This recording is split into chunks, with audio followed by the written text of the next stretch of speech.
di Syiar Podcast, Podcast Islami Masa Kini. Tentunya bersama saya Putri Kumalasari Sultan, dan hari ini kita kedatangan tamu spesial, yaitu Bapak Mahyudin. Beliau merupakan Kepala Dinas Kominfo Makassar. Nah, sebelum kita berbincang-bincang nih, kita kenalan dulu sama Pak Mahyudin. Bagaimana beliau memimpin Dinas Kominfo Makassar dan sebagainya, tentunya juga bagaimana perjalanan beliau menuju studio kita ini. Nah, bagaimana nih Pak perjalanannya tadi? Ya, perjalanan tadi ya keluar kantor setelah salat duhur.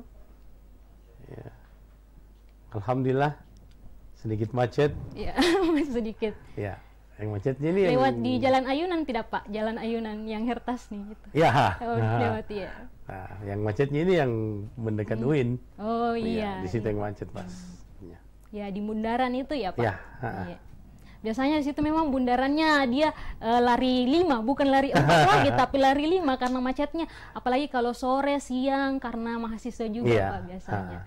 Ya, nah sekarang kita berbicara Kominfo Makassar nih. Kalau dengar kata Kominfo, kita pasti di pikirannya tuh ke teknologi. Anak muda juga tentunya tidak jauh-jauh dari teknologi. Lalu bagaimana tugas dan fungsi Kominfo sendiri Pak kalau di Makassar? Tugas dan fungsi Kominfo kami itu ada 2 tugas di Kominfo. Yang pertama persoalan komunikasi, yang kedua adalah persoalan informatika. Kalau persoalan komunikasi kami adalah yang apa ya? Bisa dibilang yang pegang halo-halo. Ya, yang pegang halo-halo. Yang pegang halo-halo. Kalau apa? Kalau di mahasiswa itu kehumasannya. Oh ya. Nah, itu. Yang kedua tugas kami di informatika ya, kami pengelola Smart City. Karena Kota Makassar kan masuk 100 kota Smart City di Indonesia. Nah, itu yang kami kelola. Nah, berbicara Smart City, kemarin dengar-dengar ada Kota Makassar jadi kota metaverse ya Pak. Ini ada hubungannya tidak dengan Kominfo? 100%. Oh, 100% ternyata. Iya. Iya. Metaverse itu adalah perwujudan dari Smart City. Ya. Kenapa Pak Wali, Bapak Dhani Pomanto meluncurkan program Makassar menuju kota metaverse, ya, karena melihat kondisi metaverse ini mau tidak mau harus kita lewati, harus kita terlibat di dalamnya, dan kita juga harus bersiap. Kita harus bersiap. Kenapa? Karena memang era digital itu akan pergerakannya akan semakin cepat berputar. Cepat. Iya, itu. Iya. Dan kalau kita juga tidak memiliki persiapan, ya jatuhnya nanti jadi pisau ya yang akan membunuh begitu ya Pak. Betul. Karena teknologi begitu. Ketika kita tidak peka, tidak tahu tentang teknologi, maka yang terjadi adalah sebaliknya, membunuh penggunanya. Jadi Kota Metaverse ini diperuntukkan sebenarnya untuk masyarakat secara umum atau seperti apa itu Pak bentuk dan konsepnya? Bentuk dan konsep dari Metaverse itu secara umum adalah berikan pelayanan kepada masyarakat dengan mudah. Ya, dengan menggunakan konsep Metaverse, kami di Kota Makassar bisa melayani masyarakat 24 jam. Kenapa? Saya punya avatar. Wow, avatar saya nanti akan melayani. Walaupun libur, avatar saya bisa diakses melalui virtual, ya, dan bisa melayani. Dan kalau di Metaverse itu bisa rapatnya sambil di rumah ya Pak, kayak mirip-mirip dengan Zoom, tapi bedanya lebih ke apa ya, virtual. Iya, lebih ke virtual. Dan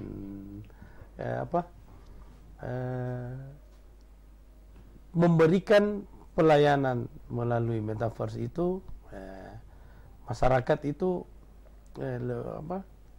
insya Allah akan lebih ada kepastian dalam pelayanan. Iya, lebih cepat. Terus mungkin dalam hal segi biaya tidak ada lagi pungutan. Karena kan secara virtual. Mau bayar melalui apa? Iya, Pak. Uangnya mau dikasih kemana? Nah, mungkin kasih sama avatar kan? Ya, lebih transparan juga. Lebih transparan. Jadi hal yang bersifat pungli itu bisa segera teratasi. Nah, tapi tantangannya berarti Pak, bagaimana dengan masyarakat yang gaptek, gagap teknologi nih? Lalu bagaimana beliau mengakses kota metaverse atau Makassar City ini, Pak? Ya,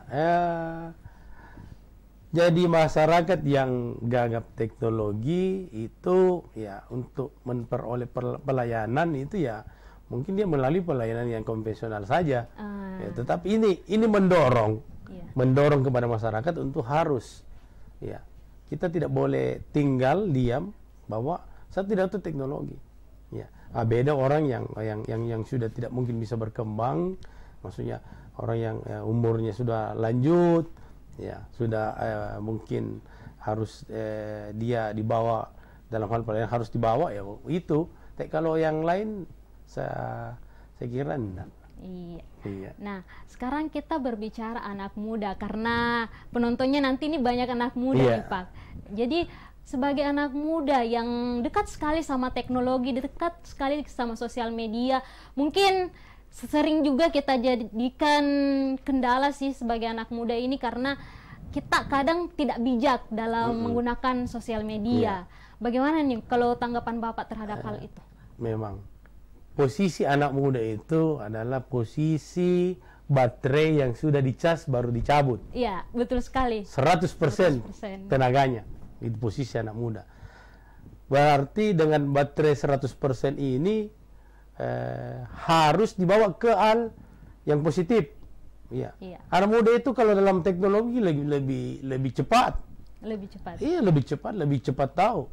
Iya, dalam hal-hal. Iya. Anak muda SD, SMP, SMA itu lebih cepat tahu. Ya, untuk mengantisipasi hal-hal yang bersifat negatif, ya kami dari Kominfo ini selalu menghimbau, menghimbau kepada seluruh masyarakat, ya, untuk menggunakan teknologi itu secara bijak. Iya Pak. Harus kita gunakan teknologi secara bijak.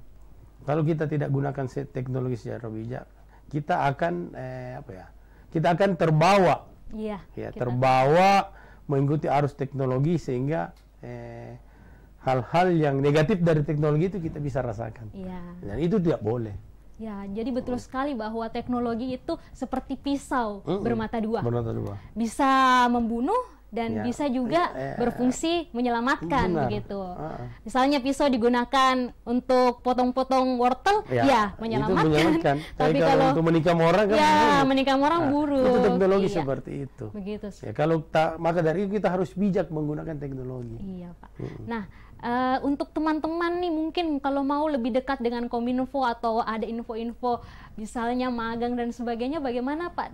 Kominfo Makassar membuka peluang untuk itu atau bagaimana? Kami dari Kominfo Makassar, ya apabila ada teman-teman yang ingin magang sekaitan dengan kegiatan-kegiatan di Kominfo, ya kami buka ruang terkhusus untuk rekan-rekan dari mahasiswa, ya menyurat saja melalui ke kami, kampus yang menyurat ke kami untuk mengizinkan bahwa mahasiswanya untuk mengadakan kegiatan magang di instansi, ya kami siap.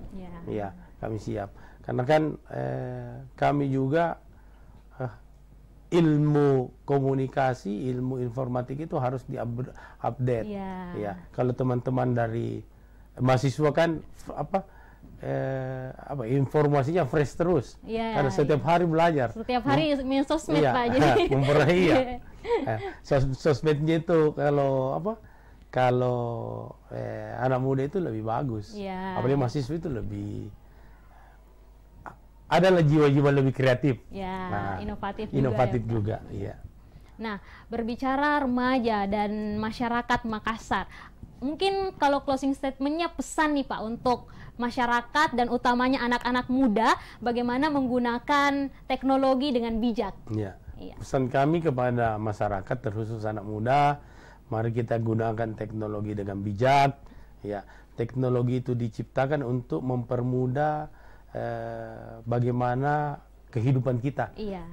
Bukan bagaimana menyusahkan kehidupan kita.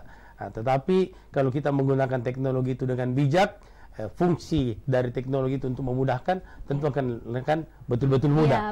Mudah. Yang kedua, kami untuk kepada seluruh masyarakat, ya, di era digital ini dalam penggunaan teknologi terkhusus teknologi informasi, ya, di mana serba gampang orang peroleh informasi.